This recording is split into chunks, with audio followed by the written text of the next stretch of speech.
Not a long time ago, the PSTN was all analog, from customer premises to central office, local loop, and from central office to the backbone of the network.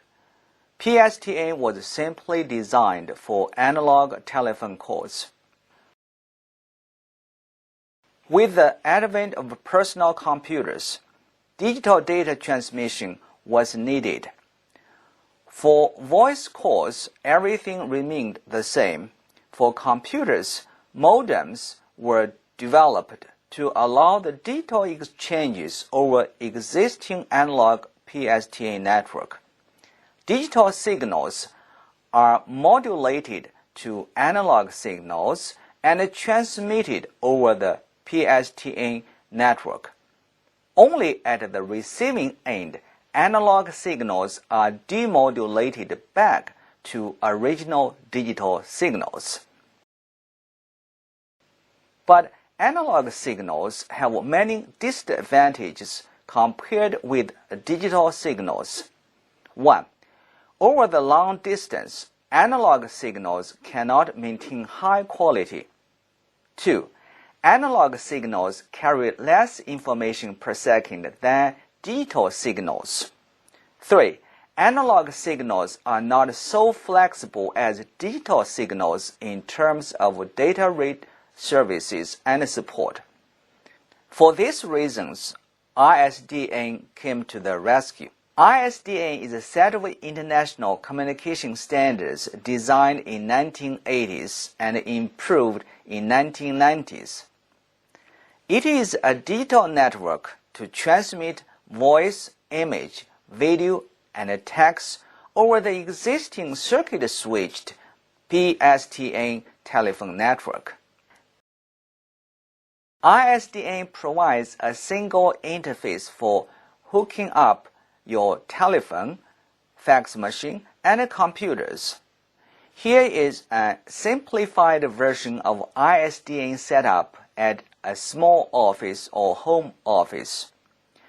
Different types of devices, such as an analog phone, a fax machine, or a computer, are connected to an ISDN terminal adapter, or TA, which converts different types of data into ISDN format so that they can share the same digital PSTN network.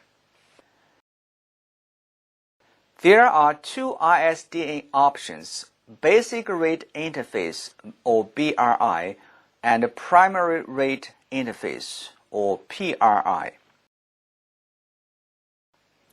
BRI uses two barrel channels and one 16 kilobits per second data channel, represented by the notation 2B plus D.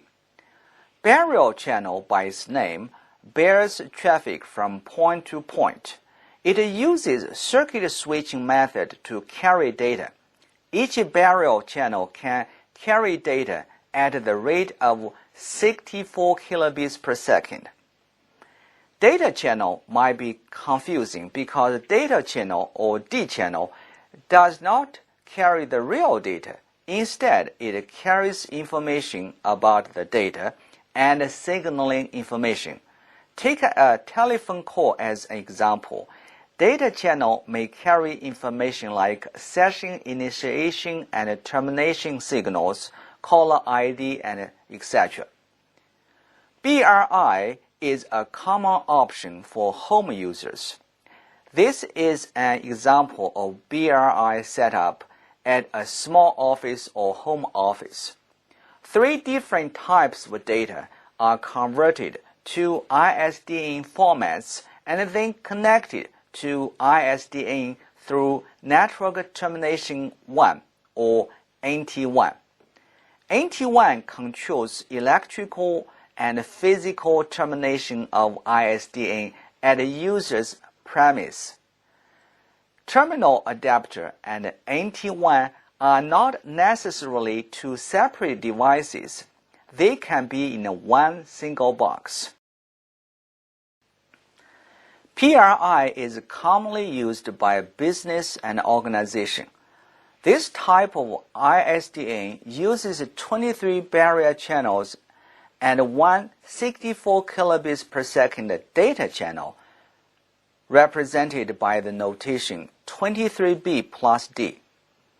In a typical PRI setting, there is an actual device, Network Termination 2 or NT2, which is a multiplexer of different data. NT1 is then connected to ISDN network.